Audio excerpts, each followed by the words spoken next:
మొన్న పొద్దుముకే గ్యాస్ అయిపోయిందంటే ఇంకా గ్యాస్ దొరుకుతలేదు. బుక్ చేసినా కానీ వాళ్ళు ఇంటి దగ్గరకు అత్తలేరు. ఎప్పుడు వచ్చి ఎప్పుడు పోతాండ్రో చూద్దాం అర్థమైతలేదు గ్యాస్ ఇచ్చేటోళ్ళు. నిన్న కనిపించిండ్రు కానీ గ్యాస్ అయిపోయింది లేదక్క అనబట్టే. బ్లాక్లో ఉందామంటే దొరుకుతలేవు. దొరికిన 3,500-4,000 అంటాండ్రు. తినుడు ఎట్లనో బతుకుడు ఎట్లనో దేశమంతా గిదే కథ.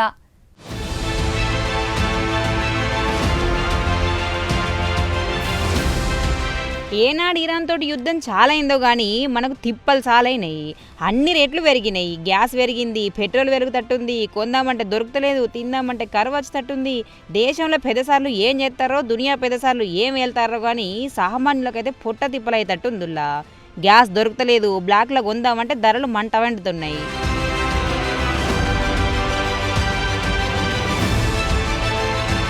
హాస్టళ్ళు, హోటళ్ళు, పెండ్లి మండపాలు అన్నింటికి తిప్పలే.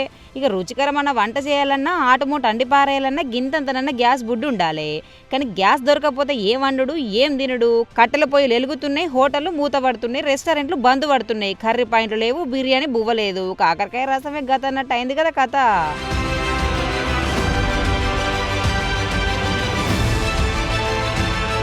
కొన్ని పెద్ద హోటళ్ళది గీ కథ. ఇగో చిన్న చిన్న హోటళ్ళు కర్రీ పాయింట్లు బంద్ పడ్డాయి. ఆల్రెడీ కొన్ని హోటళ్ళకు సేవలు బంద్ అనే బోర్డులు పెట్టిర్రు, రెస్టారెంట్ల కండిషన్లు పెట్టిర్రు. గ్యాస్ లేదు, కొరుతుంది, మీరు గ్యాస్ ఇస్తే మేము వంట చేస్తాం, లేకపోతే బంద్ అంటారు. కొన్నిటికంటే పెండ్లికి ఒప్పుకున్న క్యాటరింగ్ వాళ్ళు సారీ మేము తప్పుకుంటాను కూడా అనబట్టే.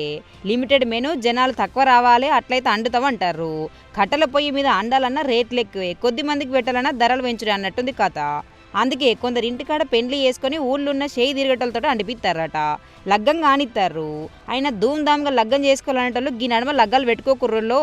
ఎందుకంటే గ్యాస్ ఇప్పుడైనా జర కనిపిస్తుంది కానీ ఇంకో 2-3 దినాలు అయితే మొత్తం బంద్ అయ్యేటట్టే ఉందట.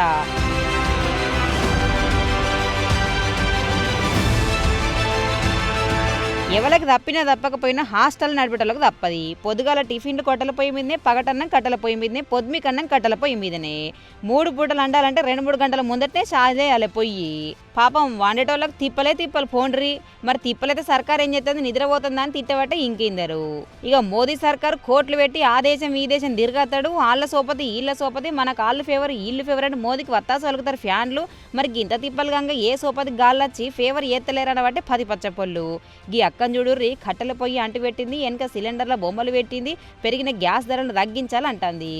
ఇంకో అడుగు ముందుకేసి చూస్తే ఇగో మోదీ సరుకు చీర కట్టిర్రు, చేతికి గాజులేసి తిడుతుంది ఈ అక్క. ఇప్పుడు చీర కట్టినము, ఈయనకి చీర వేసి ఇచ్చేయాలా. ఇది మోడీ గారికి వచ్చేసి చీర కట్టైనా చేత ఇంట్లో పిల్లల్ని ఆయన ఉంచుకోవడానికి చేత కాలేదు. అదే విధంగా వచ్చేసి ఆడవాళ్ళకి ఇప్పటిదాకా రక్షణ లేదు. చూస్తే మనకు వచ్చేసి వచ్చాడు సిగ్గుండాల మోడీకి ఇప్పటిదాకా. అసలు చూస్తే ఆడవాళ్ళని వచ్చేసి నగ్నంగా ఊరేగిస్తుంటే ఏం మాట్లాడాడు.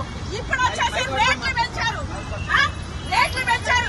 వాయమ్మో, అక్క వాయిస్ ఇంటే చెమటలు అత్తని ఊళ్ళో జోర్దార్ అడుగుతుంది పో. మరి దేశంలో ఉన్న వాళ్ళంతా తిప్పలు పడుతుంటే వీళ్ళందరూ ఏం చేస్తారు? పుక్కట్ల వంచుడు పోయి ఇంకా రేట్లు పెంచుతారని గర్వమైంది అక్క. అందరిట్లే అడగాలి, కడిగి పారేయాలి అంటుందిగా. అంతేకాదు అంబానీలకు అప్పులు ఎందుకు ఇచ్చిర్రు, ఇచ్చేటప్పుడు అడుగుతారా, మాఫీ చేసేటప్పుడు అడుగుతారా అని గ్యాస్ తిప్పలు పెరిగిన వేళ అడుగుతుంది కదా అక్క.